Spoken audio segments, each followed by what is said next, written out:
안녕하세요. 찐종토입니다. 2025년 2월 28일부터 3월 7일까지 시황 말씀드리겠습니다. 2월 28일 중국, 홍콩 모두 하락했고 3월 첫 주는 전인대 개막 전인 3월 3일, 4일 이틀 연속 보합권에서 머물렀고 전인대 개막일인 3월 5일과 다음날인 3월 6일 이틀 모두 양 증시 상승했고 특히 홍콩 증시가 급등했습니다.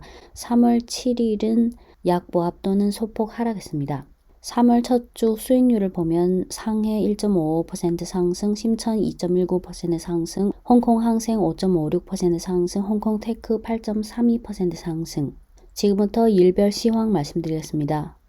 2월 28일 아시아 증시 전체가 하락했습니다. 상해 1.98% 하락, 심천 2.89% 하락, 항생 3.28% 하락, 항생테크 5.32% 하락.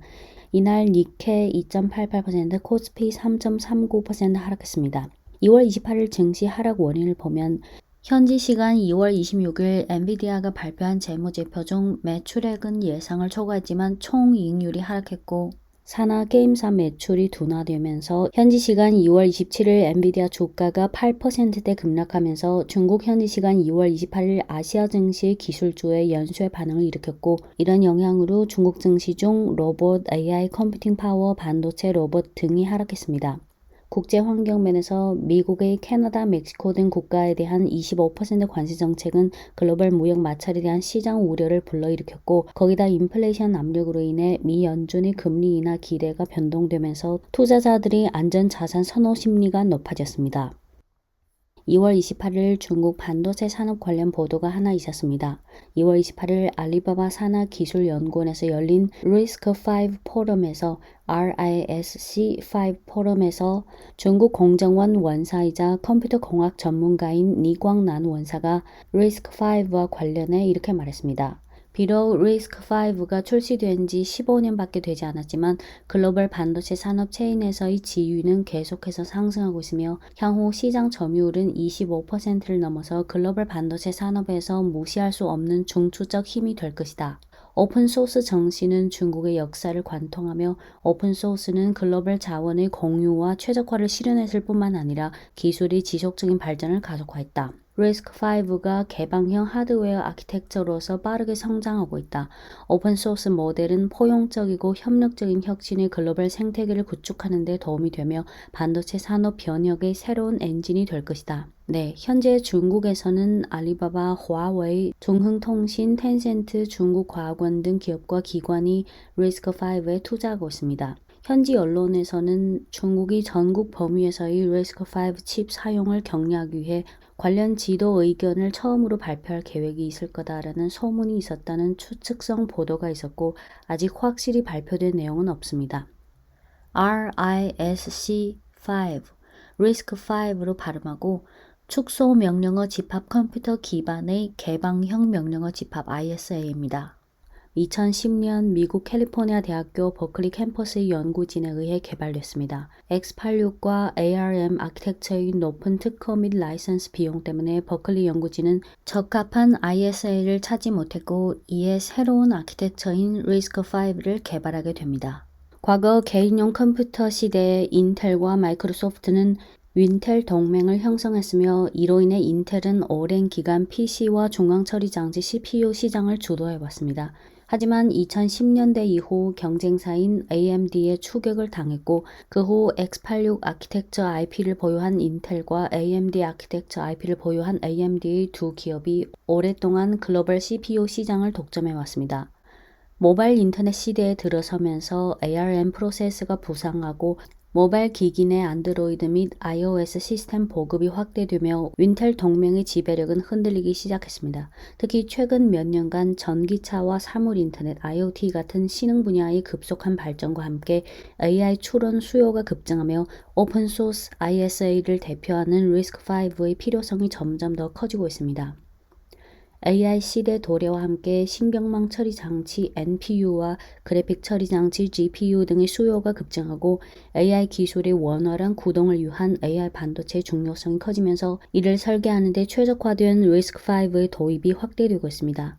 중국 과학원 소프트웨어 연구소의 리스크5 산업 생태계 책임자는 리스크5는 3대 주류 ISA 중 가장 뛰어난 유연성과 개방성을 보유하고 있어 AI 시대의 기술 혁신 속도에 가장 적합한 아키텍처라는 점은 의심할 여지가 없다라고 평했습니다. 리스크5의 최대 강점은 완전한 오픈소스 기반으로 라이선스 비용이 없어 누구나 무료로 자유롭게 반도체 설계가 가능하다는 점입니다. 인텔과 AMD가 주도하는 x86 아키텍처는 인텔과 AMD 기업만 독점적으로 사용이 가능한 폐쇄성을 지니고 있고 일본 소프트뱅크 산하의 ARM이 주도하는 ARM 아키텍처는 높은 라이선스 비용을 부과하고 있습니다. 반면 리스크5는 어떠한 기업에도 속해 있지 않아 라이선스 정책의 영향을 받지 않습니다. 이에 제조 비용에 민감한 분야에서 더욱 경쟁력 있는 아키텍처로 꼽힙니다.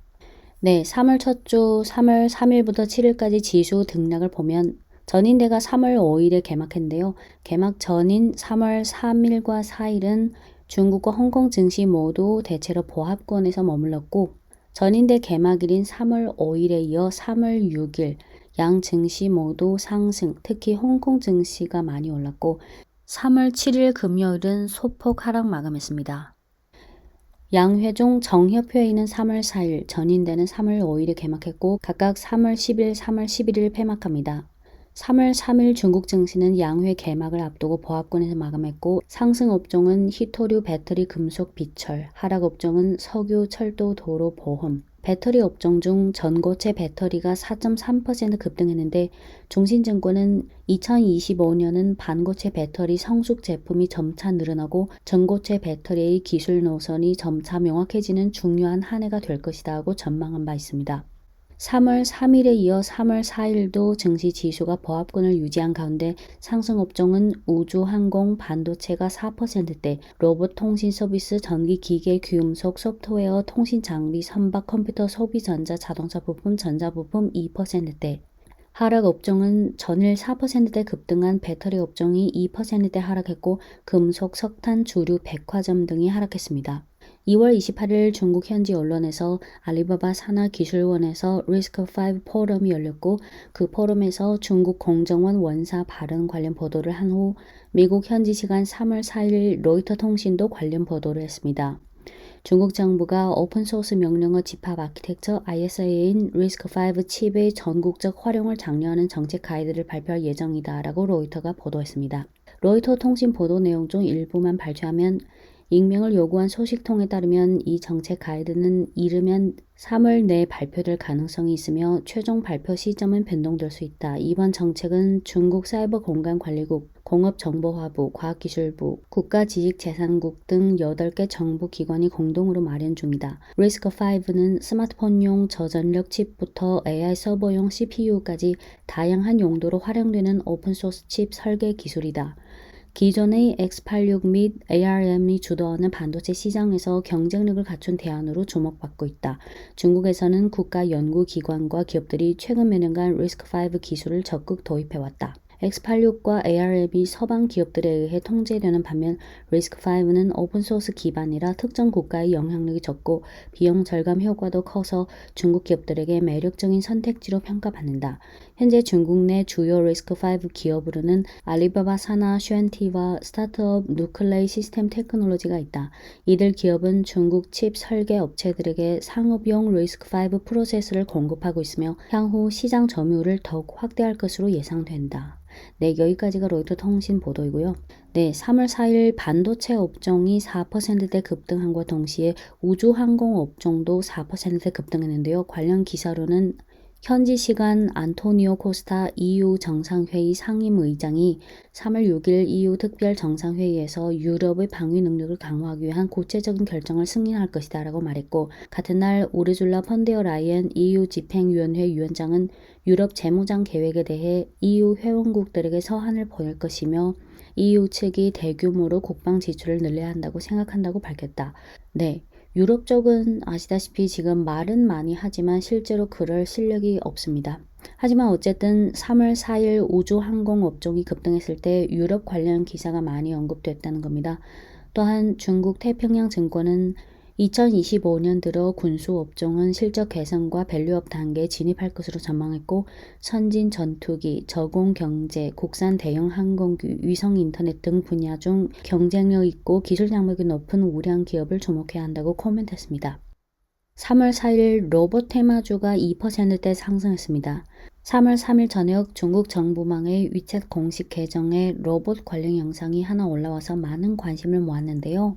영상 명칭이 机器人群侠传 로봇 군협전 机器人은 로봇, 群侠传 군협전 군은 무리 군, 협은 의기로 협, 전은 전할 전. 그러니까 다양한 로봇 협객들의 이야기란 뜻입니다. 50초짜리 영상인데 잠깐 보고 갈게요.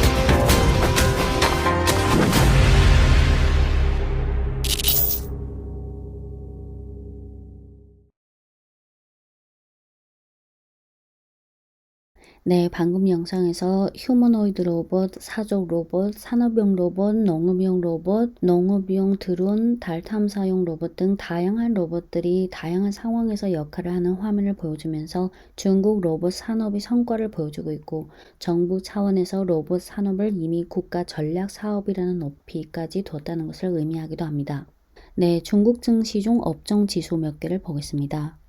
반도체 업종 지수 2025년 1월, 2월, 3월 7일까지 우주항공업종 지수 1월, 2월, 3월 7일까지 배터리 업종 지수 전고체 배터리 업종 휴머노이드 로봇 인공지능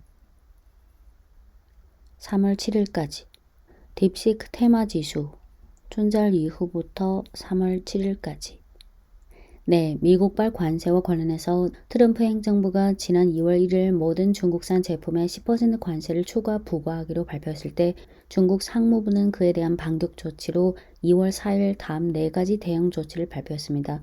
첫째는 상무부가 2월 4일부터 텅스텐, 텔루륨, 비스무트, 몰리브덴, 인듐 등 5가지 희소금속에 대한 수출 통제 조치를 시행하기 시작했고 둘째는 상무부가 미국산 천연가스, 원유, 농업기계, 대배기량 자동차, 픽업트럭 등 제품에 대한 추가 관세 부과 조치를 2월 10일부터 시행하기로 했고 셋째는 미국 기업 2곳을 신뢰할 수 없는 업체 명단에 올렸고 넷째는 구글을 반독점법 위반 혐의로 조사를 하기 시작했습니다.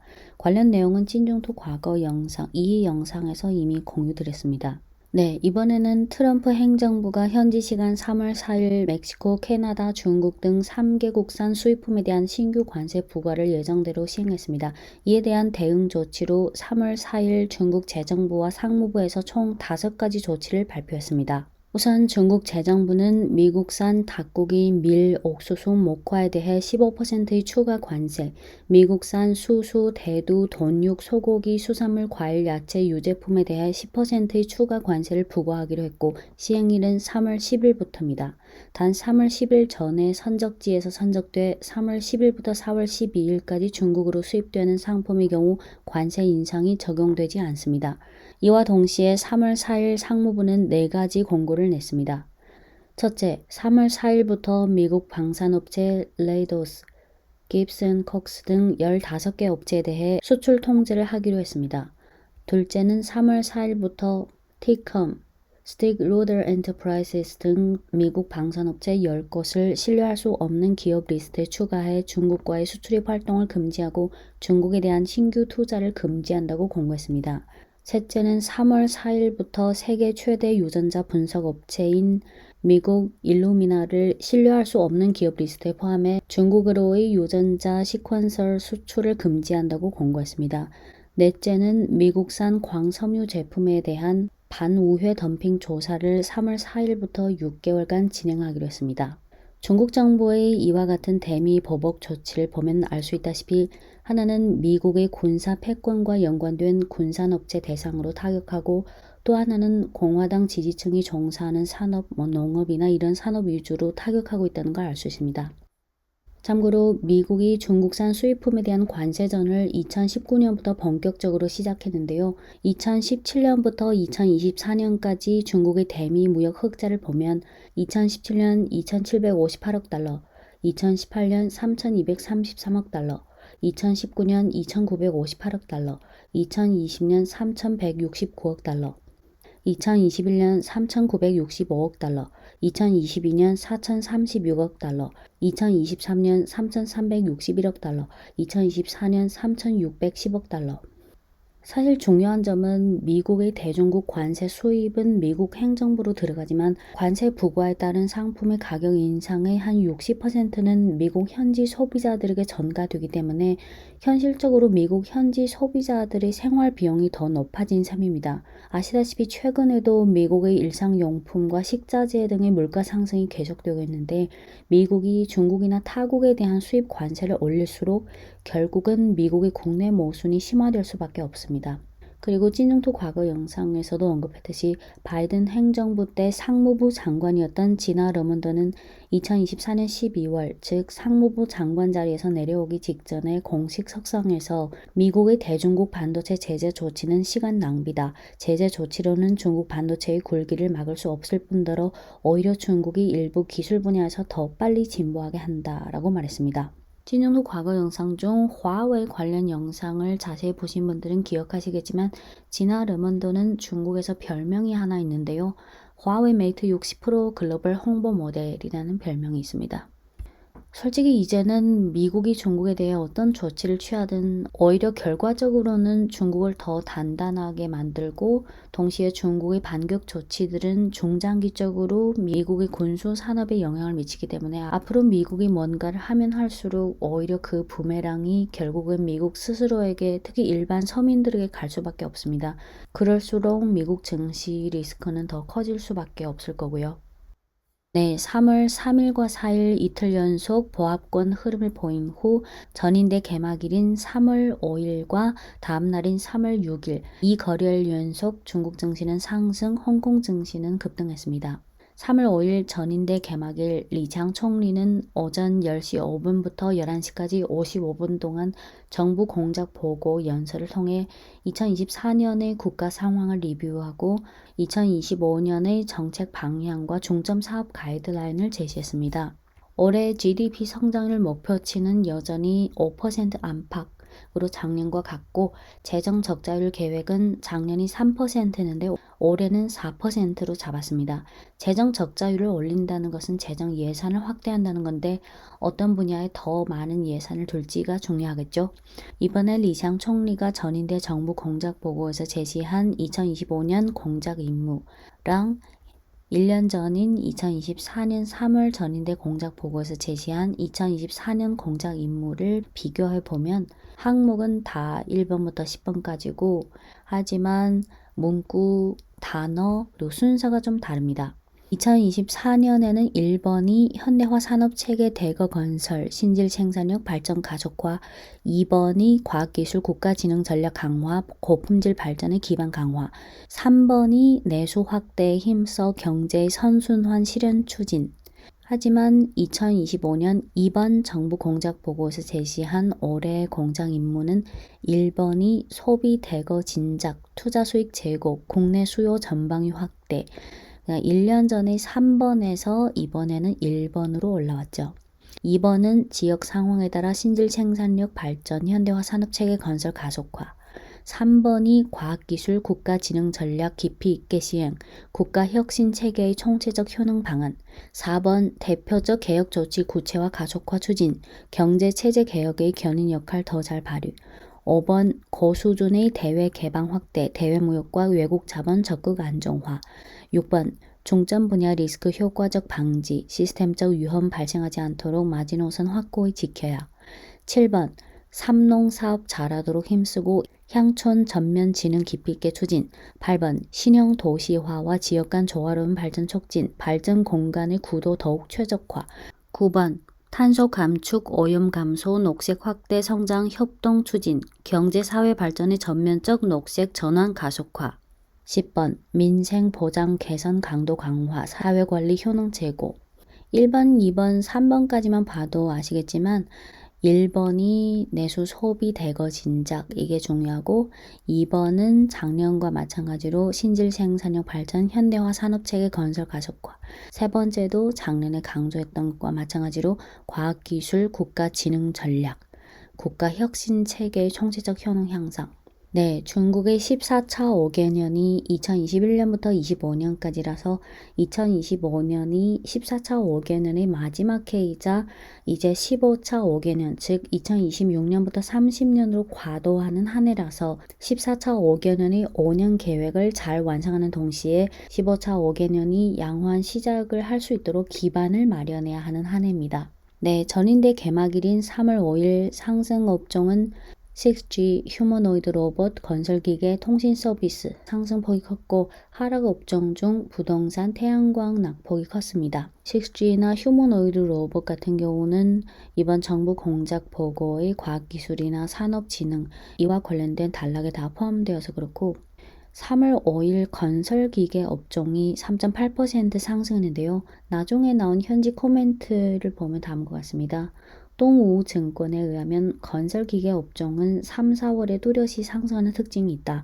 올해는 국내 굴착기 판매량 회복 배경하에 춘절 이후 날이 풀리고 양회 이후 정책 지원과 시장 판촉 등 요인이 있다. 건설기계 업계 데이터에 의하면 올해 2월 중국 건설기계 시장 지수 CMI는 106.68로 전년 동기 대비 13.53% 상승, 전월 대비 5.44% 상승했고 그 증가율이 전년 동기 대비 10.26%포인트 상승, 전월 대비 8.77%포인트 상승했습니다. 이런 데이터들은 2월 1일 특히 2월 10일 이래 건설 프로젝트 착공 상황이 호전되고 있다는 것을 어느 정도 설명하고 있습니다. 네, 3월 5일 6G랑 통신 서비스 관련주가 급등한 것은 두 가지 호재가 있습니다. 방금 말씀드린 그 3월 5일 이장 총리가 발표한 정부 공작 보고 중 2025년 공작 임무, 이 중 2번이 지역 상황에 따라 신질 생산력 발전, 현대화 산업체계 건설 가속화. 이 2번 항목 밑에 두 번째 항목 중 미래 산업 투입 성장 시스템 구축, 바이오 제조, 양자 과학, 체화 지능, 6G 등 미래 산업 육성이라는 문구가 포함되어 있기 때문입니다. 두 번째 재료는 차이나텔레콤 산하 자회사가 6G 기반의 천지일체화 전송 최적화 및 포톨로지 측량 방법이라는 국가급 발명 특허를 공식 획득했는데 이 기술 돌파는 중국이 6G 위성 지상 융합 분야에서 핵심 기술이 자주 통제를 실현하여 공천지해, 즉 항공, 우주, 지상, 해양, 풀 연결 네트워크 구축을 위한 핵심 기술 기반을 마련했다는 것을 의미합니다.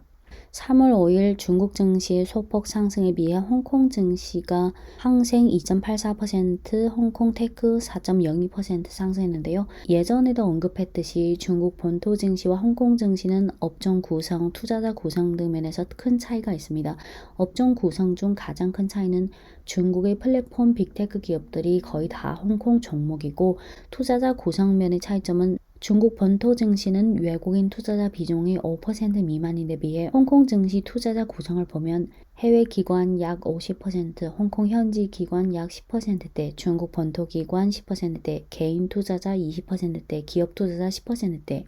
3월 5일과 6일 홍콩 증시 급등은 투자자 구성만 생각하면 주로 해외 기관의 매수세가 강력했다고 추정할 수 있습니다. 여기서 해외 기관은 주로 미국 그리고 유럽, 세계 각국의 기관 투자자를 말합니다.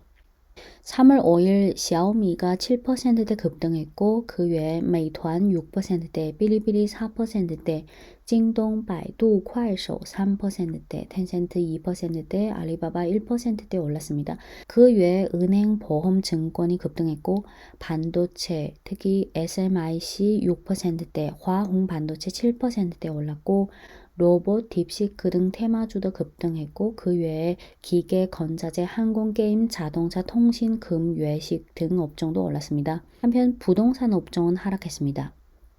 3월 5일 반도체 업종과 관련된 기사로는 현지 시간 3월 4일 트럼프 미 대통령은 전임 조 바이든 행정부 시기에 제정된 반도체법 폐지 방침을 밝혔습니다. 트럼프 대통령은 이날 워싱턴 DC의 미 연방의회에서 행한 상하원 합동회의 연설에서 반도체법과 남은 것은 모두 없애야 한다고 말했고, 이어 마이크 존슨 하원 의장을 향해 그 돈으로 부채를 줄이거나 다른 어떤 이유든 원하는 대로 사용해야 한다고 했습니다. 그리고 3월 4일 장중에 많이 언급된 앞서 이미 언급한 그 미국 현지 시간 3월 4일 로이터 통신의 중국 반도체 관련 보도가 중국 현지 시간 3월 4일 장 후반 급속도로 확산됐습니다. 중국 정부가 오픈소스 명령어 집합 아키텍처인 RISC-V 칩의 전국적 활용을 장려하는 정책 가이드를 발표할 예정이다라는 로이터의 추측성 보도가 있었습니다. 네, 3월 5일에 이어서 3월 6일도 중국, 홍콩 모두 상승했고 특히 홍콩이 급등했습니다.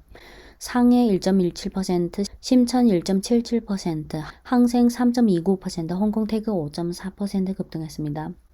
3월 6일 상승 업종은 인터넷 서비스, 소프트웨어, 게임 4%대, 문화 미디어 3%대, 컴퓨터 설비, 통신 서비스, 의료, 소비전자, 보험, 증권 2%대, 급등 테마는 ERP, AI, 발전기, 클라우드 등이 급등했습니다. 하락 업종은 철강, 은행, 건설기계, 철도, 도로, 귀금속이 1% 이내 하락했습니다. 네, 전인대 일정이 계속되고 있습니다. 3월 6일 오후에 전인대 경제주재 기자회견이 열렸고 이어서 3월 7일 오전에 외교주재 기자회견이 열렸습니다. 3월 6일 경제주재 기자회견에 국가발전과 개혁위원회 주임, 재정부 부장, 상무부 부장, 인민은행장, 중국증권감독관리위원회 주석 등 5명이 참석해서 국내외 기자 질문에 답했고 총 2시간 20분 동안 진행됐습니다. 사실 쏟아지는 기사보다는 기자회견에서 이 경제 관련 각 부처 장관들이 어떤 말을 했는지가 가장 정확하고 중요합니다. 2시간 20분 동안 많은 질문과 답변이 오갔는데요. 시간 관계로 그중 질문 2개만 발췌해서 공유하겠습니다. 미국 언론사 기자의 질문입니다. 국가발전개혁위원회 주임에게 질문하겠습니다. 이번 정부 공작 보고에서 2025년 중국 경제 발전의 예상 목표를 5% 안팎으로 발표했고 한편 일부 국제기구의 예상치는 4.6%에서 4.8%입니다. 중국 경제 상황을 어떻게 보시고 5% 안팎이라는 목표는 실현할 수 있을까요? 국가발전개혁위원회는 관련 업무를 어떻게 추진할 것인가요? 국가발전개혁위원회 주임의 답변이 아주 자세하고 길어서 일부만 요약해서 공유하겠습니다. 작년 한 해의 경제 발전 성과는 올해의 발전을 위한 기반을 마련했습니다. 물론 우리는 외부 환경의 불확실성이 늘어나고 있는 동시에 국내 수요가 여전히 부족하고 일부 산업 기업의 생산 경영난 등 문제에 직면하고 있다는 걸 알고 있습니다. 이러한 어려움과 도전은 모두 전진과 발전 과정 중의 문제이며 모두 극복할 수 있고 해결할 수 있는 문제입니다. 종합적으로 분석하면 우리의 제도는 우위가 있고 시장은 잠재력이 있으며 기업은 활력이 있습니다. 더 중요한 것은 우리는 위험과 도전에 직면할 용기와 문제를 해결할 수 있는 자신감이 있다는 점. 올해 5% 내외라는 목표는 그 기반, 지탱, 보장이 있습니다. 우리는 이에 대해 자신감이 충만하며 매번의 관문은 어려웠지만 매번 이겨냈고 앞길은 비록 멀지만 결국 찬란한 햇빛이 보인다라는 말처럼. 물론 이 과정에서 아직 각고의 노력이 필요합니다. 국가발전개혁위원회는 거시경제조정의 종합부서로서 당중앙의 결정 배치와 정부 공작보고의 구체 배치에 따라 실행을 착실히 하는 각도에서 발개의 계획보고에서 10가지 측면의 조치를 제안했는데 이 자리에서 저는 각 측이 비교적 관심을 갖고 있는 4가지 측면에 대해 간략하게 소개하겠습니다. 요약하자면 4가지 강화. 첫째, 소비 촉진과 민생 혜택을 더 잘 결합하여 주민 소비 진작에 더 힘쓰겠습니다. 예를 들어 소비품의 이고 환신 지원 자금을 작년에 1,500억 위안에서 올해 3천억 위안으로 증가시켜서 금액이 늘었고 지원 범위도 확대됐습니다. 또 예를 들면 다차원 다원화된 소비 수요에 적응하여 소비 장면을 혁신하고 풍부화합니다. 최근 여러 부처에서 공동으로 소비 진작 전문 행동 방안을 제정했고 이제 곧 발표 및 시행할 것입니다. 둘째, 약점 보완과 뒷심 증강을 더 잘 결합하여 유효적 투자를 확대하겠습니다. 정부 투자면에서 올해는 초장기 특별 국채, 지방 정부 전문 채권, 중앙 예산 내 투자를 포함한 국가 차원에서 투자 건설에 사용될 자금 규모만 해도 5조 위안 이상에 달합니다. 우리는 투자 효율성을 높이는 걸 더 중요시하고 기반을 닦고 장기적으로 이익이 되는 좋은 일, 실질적인 일을 잘 해나갈 겁니다. 민간 투자 면에서 작년에 민간 자본을 유치해 원전 건설에 본격 참여하는 등 8천여 개 프로젝트를 민간 자본에 추천한 결과 좋은 성과를 거뒀습니다. 올해 우리는 민영 기업의 신흥산업, 미래산업 투자 배치를 지원할 것이며 철도, 원자력 발전, 수력, 중대 과학기술 인프라 등 분야에서 매력적인 중대 프로젝트를 선보일 겁니다. 셋째, 신동력의 육성과 전통산업 동력의 업그레이드를 더 잘 결합하여 현대화 산업체계 구축에 힘쓰겠습니다. 한편으로는 신흥산업, 미래산업 육성 확장인데 최근 국가창업투자유도기금을 설립할 예정인데요. 목적은 혁신형 기업을 더 우수하고 강하고 크게 만드는 겁니다. 또 한편으로는 전통산업에 대한 개조와 업그레이드, 최근 국무원 상무회의에서 중점 산업의 구조적 모순 해소를 위한 정책 조치를 연구했고 우리는 업종별 구체 방안을 발표하여 낙후되고 저효율적인 생산 능력의 퇴출을 추진하고 중고급 생산 능력의 공급을 확대하여 공급 측이 시장 수요의 변화에 더 잘 적응할 수 있도록 하겠습니다. 넷째, 점에서의 돌파와 면에서의 향상을 더 잘 결합하여 개혁 개방을 더 강화하겠습니다. 예를 들어 전국 통일 대시장 건설 지침을 깊이 있게 시행하고 높은 수준의 대외 개방을 추진하며 국내 국제 쌍순환을 더욱 원활하게 하겠습니다. 사회 전체의 물류 비용을 효과적으로 낮추기 위한 종합적이고 심도 있는 조치를 취하여 각 분야 각 단계의 불합리한 비용을 줄입니다. 민영경제촉진법을 발표 및 실시합니다. 동시에 미지급 대금 등 문제 해결을 가속화합니다. 당중앙과 국무원의 결정 배치에 따라 국가발전개혁위원회는 관련 부서와 협력하여 종합총괄과 종합균형을 강화하고 재정, 통화, 산업, 투자, 취업, 소비, 지역 등 분야의 정책 조율을 강화하며 거시정책 방향의 일관성을 높이고 거시정책의 조합 효과를 높여 올해 연간 발전 목표 과제를 달성하기 위해 노력할 것입니다. 네, 국가발전개혁위원회 조임의 답변 중 일부 내용은 이렇고요. 네, 싱가포르 언론사 기자 질문은 상무부 부장에게 질문합니다. 국제사회는 미중 경제무역 관계에 주목하고 있고 양국은 이미 새로운 무역 전쟁에 돌입된 것 같습니다. 이번 주 미국이 펜타닐 문제를 이유로 중국 상품에 추가 관세를 부과한 것에 대해 중국 측은 이미 반격 조치를 발표했는데 중국 측은 무역 전쟁의 연장 및 격화를 우려합니까? 장기적으로 볼 때 중국 측은 앞으로 어떤 전략으로 미국 측과 왕래할 예정입니까? 네, 상무부 부장 답변 중 일부를 발표하겠습니다. 우선 펜타닐 문제에 대해 중국은 관련 부서를 통해 이미 백서를 발표하여 사실 상황과 중국의 조치를 자세히 소개했고 중국 측 입장을 표명했습니다. 여기서 특히 강조하고 싶은 점은 펜타닐 문제에 있어서 미국 측은 반드시 사실을 존중해야 하며 먼저 미국 스스로 적극적인 행동을 취해야 하지 중국 측의 책임을 떠넘기기만 하면 안 됩니다. 책임 떠넘기기, 책임 회피는 미국 자신의 문제를 해결할 수 없습니다. 미국이 그런 이유로 중국에 관세를 부과하는 것은 시비를 혼동시키고 흑백을 뒤바꾸는 겁니다. 미국 새 정부 출범 후 미국 우선주의 통상 및 투자 정책 각서를 잇따라 발표하면서 글로벌 무역 상대국에 대한 232 철강 알루미늄 관세를 회복시켜서 상호 관세를 부과하겠다고 선언했고 또 중국의 조선 등 업계를 겨냥한 항만료 부과 등 301 조사 제한 조치를 내놓으면서 관세 부과 리스트가 점점 더 길어지는 모양새입니다. 이처럼 관세로 위협 협박하는 조치는 전형적인 일방주의 횡포주의 행위로 세계무역기구 규칙을 심각하게 위반했습니다.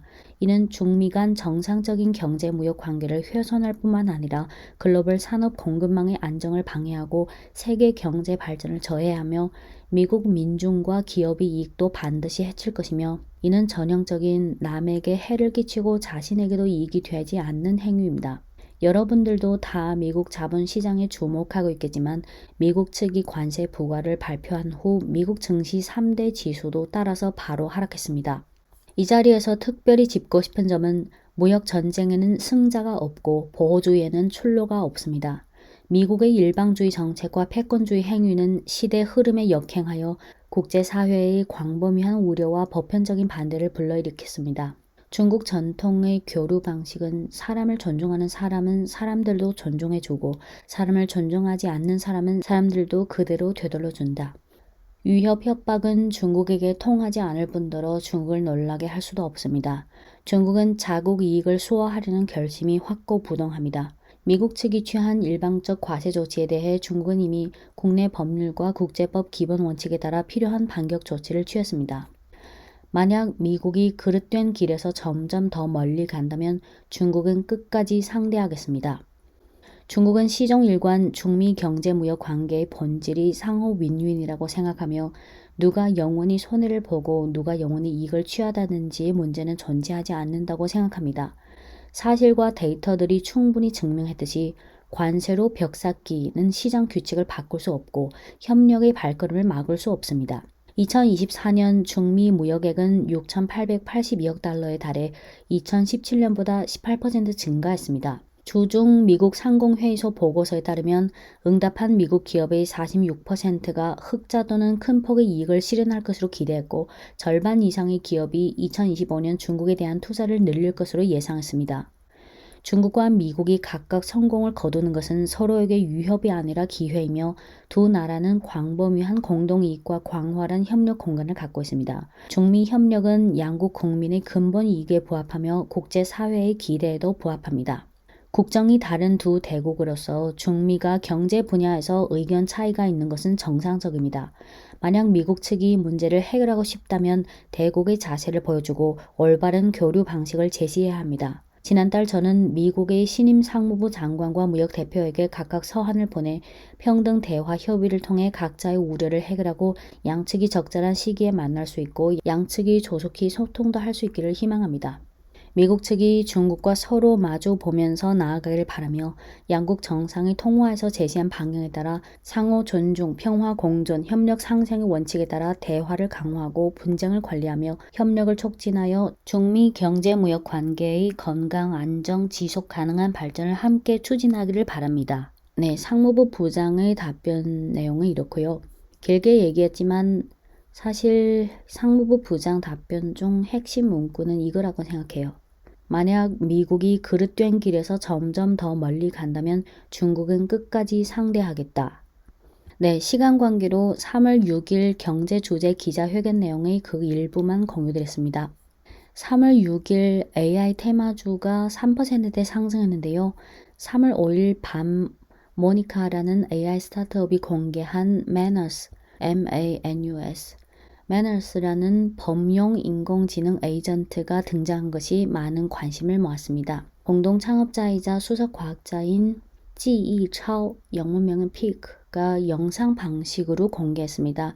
4분 10몇 초짜리인데요. 한 30초만 보고 갈게요. Hi, I'm Peak from Manus AI. For the past year, we've been quietly building what we believe is the next evolution in AI. And today, we're launching an early preview of Manus, the first general AI agent. This isn't just another chatbot or workflow. It's a truly autonomous agent that bridges the gap between conception and execution. While other AI stops at generating ideas, Manus delivers results. We see it as the next paradigm of human-machine collaboration, and potentially a glimpse into AGI.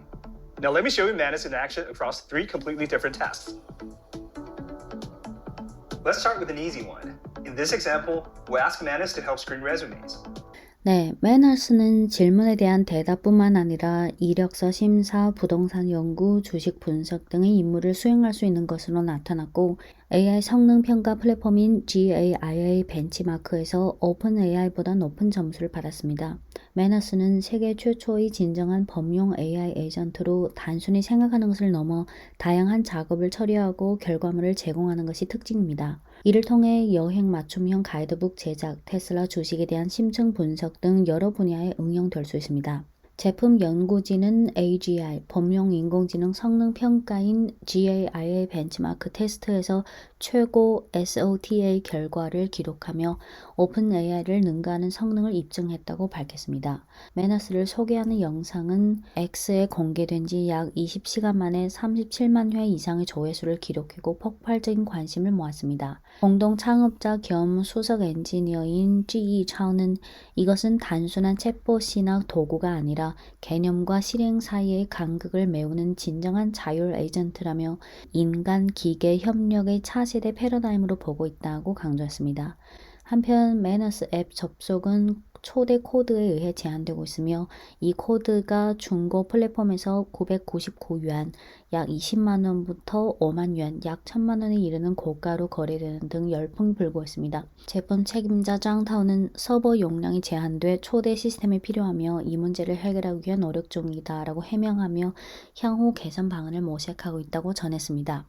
네, 딥시크 창업자 량원펑은 85년생 절강대학 출신이고 방금 소개해드린 그 매너스 창업자 샤오홍은 92년생 화중과기대 출신이고 지금 중국의 AI 로봇 등 글로벌 트렌드 산업, 미래 산업, 가장 핫한 산업의 창업자는 다 80년대생이나 90년대생입니다. 예를 들어 글로벌 무인기 1위인 다jiang DJI 창업자 왕타오 80년생, 딥시크 창업자 량원펑 85년생, 사족 로봇 휴머노이드 로봇 스타트업인 유니트리 창업자 왕싱싱은 90년생, 매너스를 발표한 모니카의 창업자이자 CEO인 샤오홍 92년생이고 이 발표 영상에 나온 공동 창업자이자 수석 엔지니어인 찌차오도 92년생이고 복경정보과학기술대학 출신입니다. 젊은이들의 에너지와 능력을 점점 실감하고 있는데요. 지금 핫한 AI 휴머노이드 로봇 등 산업뿐만 아니라 예를 들어 중국의 우주 항공 산업 중 핵심 인력은 지금 대부분 20대에서 30대 청년들입니다. 찌능투 과거 영상 중 딥시크 창업자 과거 인터뷰 중한 번역본을 공유드렸는데 창업자 량원펑이 어떤 스타일, 어떤 마인드를 가진 사람인지는 이 인터뷰를 보신 분들은 다 어느 정도 아실 것입니다. 네, 3월 6일 중국 증시가 1%대 상승한 가운데 홍콩 증시는 항생 3%대, 홍콩 테크 5%대, 3월 6일 새벽에 알리바바가 최신 오픈소스 빅모델 QWQ-32B를 발표하면서 이날 알리바바 주가가 7%대 급등했습니다. 알리바바 측은 QWQ-32B 빅모델의 성능은 딥시크 R1과 견줄만 하다고 했습니다. 이날 알리바바 급등 외에 콰이쇼 14% 급등, 텐센트 6% 가까이 상승, 메이투안, 바이두, 징동, 샤오미 등도 상승했고 거기다 은행, 보험, 증권, 국유 기업들도 일제히 상승했고 딥시크, 로봇, AI 등 테마주도 일제 상승했습니다. 그 외에 반도체 주도 급등했는데 SMIC가 3월 5일 6%대 상승한 데 이어 3월 6일에 2%대 상승했습니다.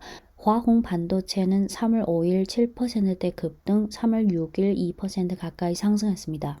네, 3월 5일, 6일 이틀 연속 상승 후 3월 7일 금요일에는 양 증시 모두 소폭 하락했습니다. 3월 7일 오전 외교 주재 기자회견이 열렸고 왕이 외교부장이 1시간 26분 동안 국내외 기자들의 23개 질문에 답했습니다. 세계 각 지역, 각국과 관련된 다양한 질문들이 나왔는데 왕이 외교부장의 답변 내용 중 글로벌 사우스라는 단어가 무려 23회 나타났습니다. 시간 관계로 23개 질문 중 중미 관계, 중러 관계와 관련된 두 질문만 공유하겠습니다. 미국 언론사 기자 질문은 트럼프가 백악관에 복귀한 지 얼마 되지 않아 펜타닐을 이유로 중국산 수입품에 새로운 관세를 부과했습니다. 동시에 트럼프는 중국과의 양호한 관계를 구축하기를 희망한다고도 밝혔습니다. 트럼프 1기 때와 비교해 중국은 향후 4년간 트럼프 정부와 왕래하는 방식에 어떤 다른 점이 있을까요? 왕이 외교부장은 이렇게 답했습니다. 상호 존중은 국가 간 교류의 기본 원칙이자 중미 관계의 중요한 전제 조건입니다. 어느 나라든 한편으로 중국을 억압 억제하면서 다른 한편으로는 중국과 양호한 관계를 발전시키는 환상을 해서는 안 됩니다. 이러한 투페이스 방식은 양자 관계의 안정에 불리할 뿐만 아니라 상호 신뢰도 구축할 수 없습니다. 방금 기자님이 펜타닐을 언급했는데 먼저 명확히 해야 할 점은 중국은 시종일관 마약 밀매와 제조를 단호히 단속해왔으며 현재 전 세계에서 마약 퇴치 정책이 가장 엄격하고 철저한 국가입니다. 2019년에 중국은 이미 미국 측의 요청에 따라 세계에서 가장 먼저 모든 펜타닐 물질을 관리 대상에 포함시켜 관리했습니다. 하지만 펜타닐의 미국 내 남용은 미국 스스로 직면하고 해결해야 할 문제입니다. 중국은 인도주의 정신에 따라 미국에 각종 도움을 제공했으며 미국은 원한으로 은혜를 갚거나 무단으로 세금을 인상해서는 안 됩니다. 미국의 행위는 책임 있는 대국의 행동이 아닙니다. 行有不得反求诸己 맹자 작품에 나오는 문구인데요. 行有不得反求诸己 행동을 해서 원하는 결과를 얻지 못했을 때 자신의 잘못을 되돌아보고 그 원인을 찾아 개선하려는 노력을 기울여야 합니다. 미국은 응당히 사후 분석을 해봐야 합니다. 미국은 지난 몇 년간의 관세 전쟁, 무역 전쟁에서 무엇을 얻었나요? 무역 적자가 확대됐나요? 축소됐나요? 제조업 경쟁력이 올라갔나요? 떨어졌나요? 인플레이션이 호전됐나요? 악화됐나요? 민중의 생활이 좋아졌나요? 나빠졌나요? 중미 경제 무역 관계는 상호적이고 대등합니다. 만약 협력을 선택하면 상호 윈윈을 실현할 것이고 만약 무턱대고 압박만 가하면 중국은 반드시 단호히 반격할 겁니다. 오늘날 세계에서 가장 큰 개발도상국과 선진국으로서 중미 양국 모두 이 행성에서 오랫동안 존재할 것이므로 반드시 평화롭게 공존해야 합니다. 시진핑 주석이 올 초 트럼프 대통령과의 통화에서 지적한 것처럼 충돌 대립이 선택이 돼서는 안 됩니다. 중미 양국은 광범위한 공동이익과 광범위한 협력 공간을 가지고 있어 파트너가 되고 서로 성취하며 함께 번영할 수 있습니다. 중국은 계속해서 시진핑 주석이 제안한 상호 존중, 평화, 공존, 협력 상생이라는 세 가지 원칙에 따라 중미 관계의 안정, 건강, 지속 가능한 발전에 힘쓸 것입니다. 동시에 미국 측이 양국 국민의 목소리를 경청하고 역사 발전의 대세를 명확히 인식하며 중국의 발전을 객관 이성적으로 바라보고 중국과의 교류를 적극적이고 실질적으로 추진하여 중국과 함께 양국에 이롭고 세계에 혜택을 주는 중미 간 올바른 관계의 길을 잘 걸어가기를 바랍니다. 네, 러시아 언론사 기자 질문은 작년 이래 중러 지도자가 밀도 높게 교류하면서 양국 관계가 건강하게 발전하고 있습니다. 일부 사람들은 최근 러미 간 대화가 중러 간의 전략적 협력에 영향을 미칠지 여부를 걱정하고 있습니다. 외교부장님은 중러 관계를 어떻게 보십니까? 왕이 외교부장의 답변은 다음과 같습니다. 중러 관계는 매년 질문을 받지만 각도는 매년 다릅니다.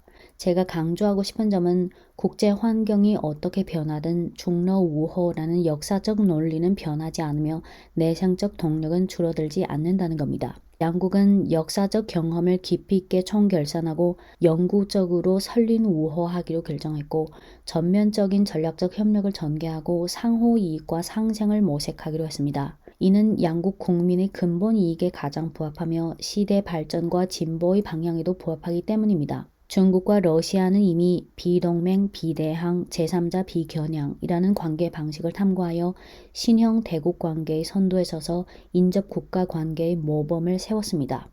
성숙, 견고, 안정적인 중러 관계는 일시적이거나 어떤 한 가지 일로 인해 변하지 않으며 더욱이 제3자의 방해도 받지 않습니다. 이는 불안정한 세계 속의 상수이지 지정학적 힘겨루기 속의 별량이 아닙니다. 작년은 중러 수교 75주년으로 시진핑 주석과 푸틴 대통령이 세 차례의 대면 회담을 통해 중러 신시대 전면적 전략적 협력 파트너 관계를 역사적인 새로운 단계로 이끌었습니다. 올해는 2차 세계대전 승리 80주년입니다. 중러 양국은 아시아와 유럽 주요 전장에서 피 흘려 싸움으로써 세계 반파시즘 전쟁 승리를 위해 막대한 민족적 희생을 치렀고 중대한 역사적 기여를 했습니다. 양국은 이 중요한 역사적 시점을 향해 기념한 것을 계기로 삼아 올바른 2차 세계대전 역사관을 발행하고 2차 세계대전 승리의 성과를 소화하며 유엔을 핵심으로 하는 국제체계를 유지하고 국제 질서가 더욱 공정 합리적인 방향으로 발전하도록 추진할 것입니다.